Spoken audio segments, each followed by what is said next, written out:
I'm going to read some things that I wrote because it's so complicated that I'm not sure that I can just spin it off the top of my head, and so you'll have to excuse me. So, and what I'm going to do is sort of paint a picture by highlighting different things. So now I already made one point here. I made the point that part of the conception of God that underlies the Western ethos is the notion that whatever God is expressed in the truthful speech that rectifies pathological hierarchies. And that isn't all it does. It also confronts the chaos of being itself and generates habitable order. That's the metaphysical proposition. And that's best conceptualized as at least one element of God. And so I would think about it as a transcendent reality that's only observable across the longest of time frames, the longest of iterated time frames, to your point. So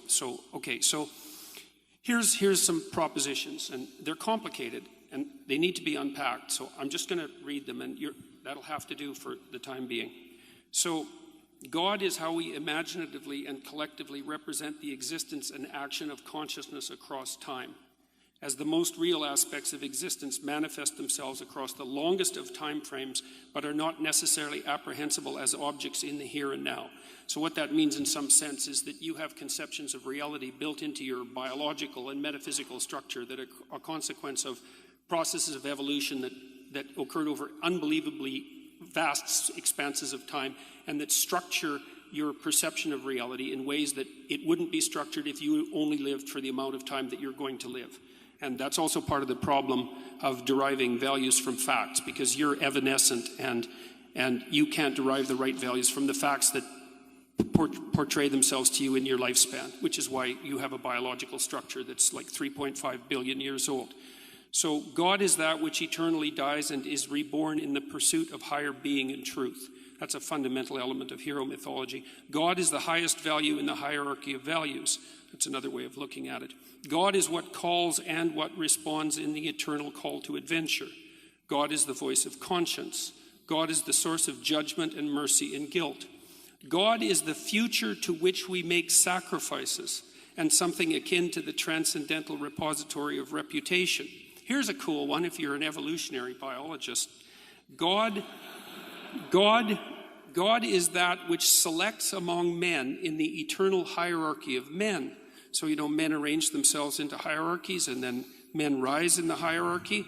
And there's principles that are important that determine the probability of their rise, and those principles aren't tyrannical power. They're something like the ability to articulate truth and the ability to be competent and the ability to make appropriate moral judgments. And if you can do that in a given situation, then all the other men will vote you up the hierarchy, so to speak, and that will radically increase your reproductive fitness. And the operation of that process across long expanses of time looks to me like it's codified in something like the notion of God the Father.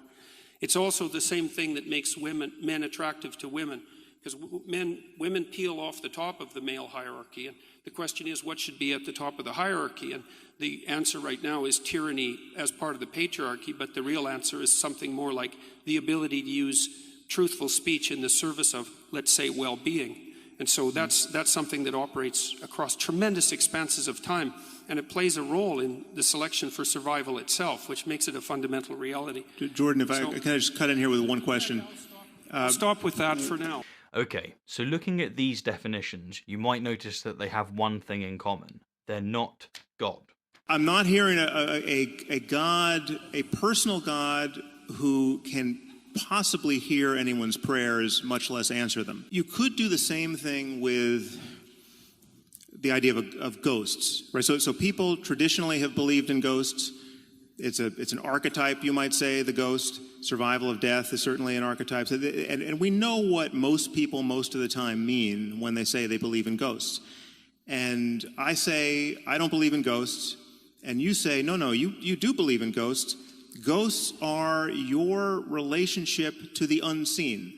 That's a ghost. So you have a new definition of ghost that you're putting in the place provided, which I have to say, well, of course I have a relationship to the unseen, so yeah, I guess I do believe in ghosts. You win that argument. But that simply isn't what most people mean by a ghost.